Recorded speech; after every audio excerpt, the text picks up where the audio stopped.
Chapter 23. More about the new evangelization. August 16, 1943.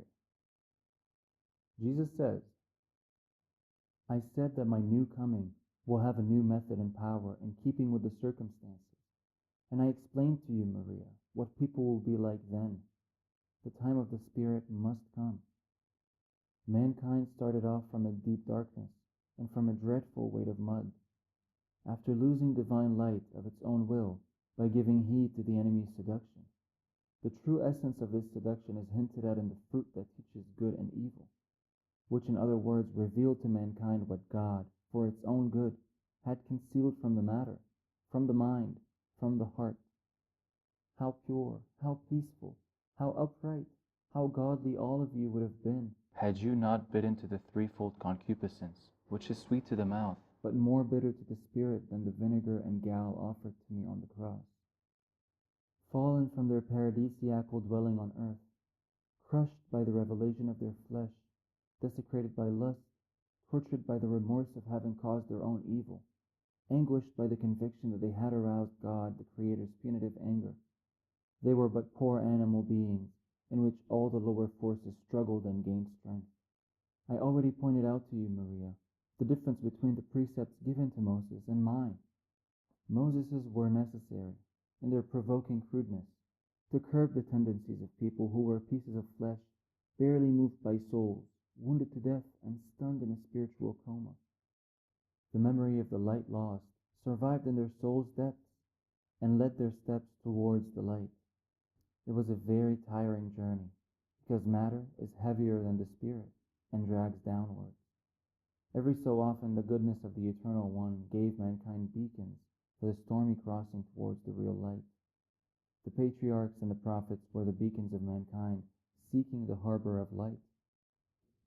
Then came the one whom John the Beloved calls the true light, which enlightens everyone. I came, I, light of the world, in word of the Father, and I brought back to you peace with the Father, to embrace which makes people become children of the Most High again.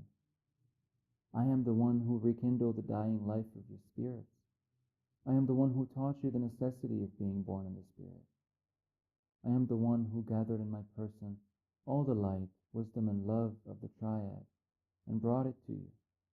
I am the one who with my sacrifice fixed the chain where it had been snapped off, binding you anew to the Father and to the Spirit of truth.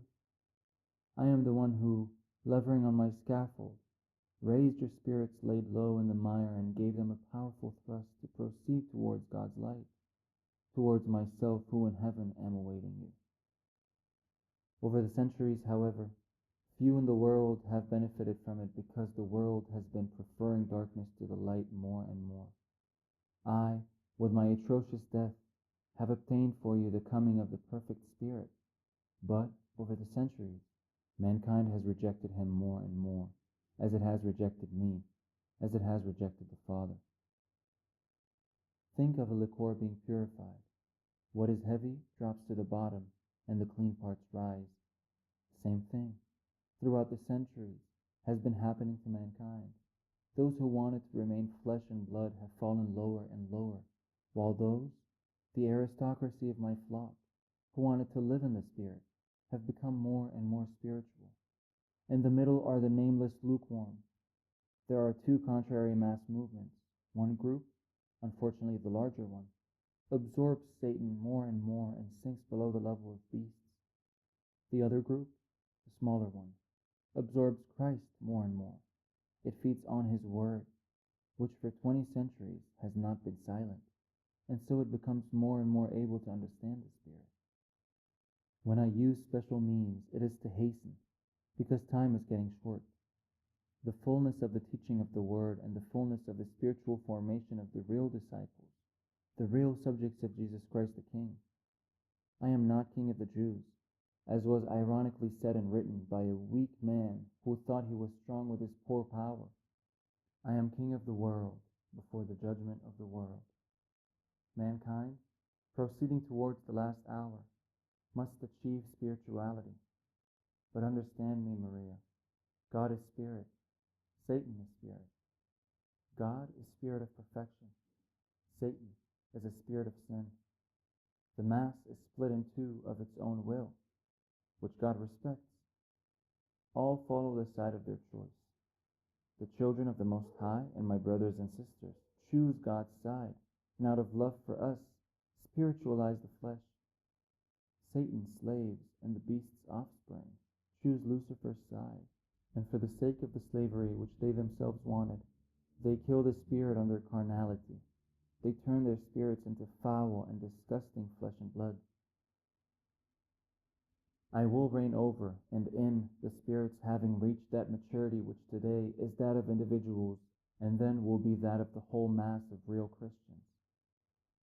At that time I shall address this group only, perfecting it with the last teaching through a new evangelization, no different in meaning, which cannot change, but different in its power, which they will be able to understand then, and which they could not today. The proof is that I must choose special creatures worthy of that much through their own efforts, or made worthy through a miracle of love. 20 centuries ago I spoke to everyone. When the time comes, I will speak to these only, convinced as I am that speaking to the others would be useless. Thus, the sorting out of the elect from the reprobate will begin. You, poor Maria, are one of these souls made worthy by my will. You have but one good thing, the good will of love, but that is the kind of will that is enough for me. On it I can set my master's chair, turn the little soul into a pedestal, to say, repeat and repeat again the words of love and invitation to love, who guides and saves. I shall come with my glorified flesh. By saying this, I have aroused your curiosity. You would not be a woman if you were not curious, but I would say what I think is useful to say for the good of all of you, and not what would be food for the useless curiosity of you all. If I appreciate being the master, I know how to choose within the truths which are helpful for you to know, and that is enough. So be content knowing this. Since the subjects of the kingdom of the Spirit will have spiritualized the flesh, it is fitting that the king be the one who dressed the perfect spirit with flesh to redeem and sanctify every flesh. The one who sanctified his own flesh with a twofold holiness, because it was an innocent, perfectly innocent flesh, and a flesh immolated in the sacrifice of blood. I shall come with my glorified flesh to gather creatures for the last battle against the enemy. I shall judge in my brilliant appearance of glorified flesh the bodies of those come to life again for the last judgment. I shall return forever to heaven. After condemning to eternal death the fleshes that did not want to become spirits, and I shall return to heaven as resplendent king of a resplendent people.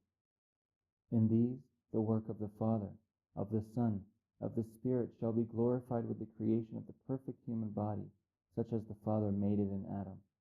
Beautiful, with indescribable beauty, glorified with the redemption of Adam's seed by the Son's work, glorified with the sanctification wrought by the Spirit.